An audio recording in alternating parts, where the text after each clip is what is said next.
А прямо сейчас к столичным новостям. Площадь Орджоникидзе в Якутске претерпит очередные изменения. В ближайшее время появится новая концепция, по которой сама площадь и окружающие ее здания будут составлять единый архитектурный ансамбль. Этот вопрос вошел в повестку расширенного заседания Градостроительного совета, прошедшего сегодня в Якутске.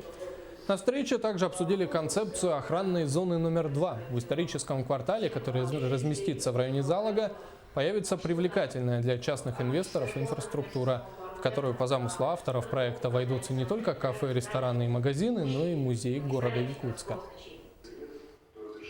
Концепция охранной зоны номер 2, она как раз направлена на то, чтобы разработать в том числе и инвестиционную составляющую. Чьи средства будут привлечены, за счет чего мы подводить будем туда инфраструктуру. Ведь не секрет, что многие земельные участки, практически большинство земельных участков находятся сегодня в частной собственности. Как работать с частниками, как работать с теми жителями, которые живут сегодня в этих домах, по какой программе предусматривать, например, переселение этих жителей. То есть это очень серьезный действительно инвестиционный проект.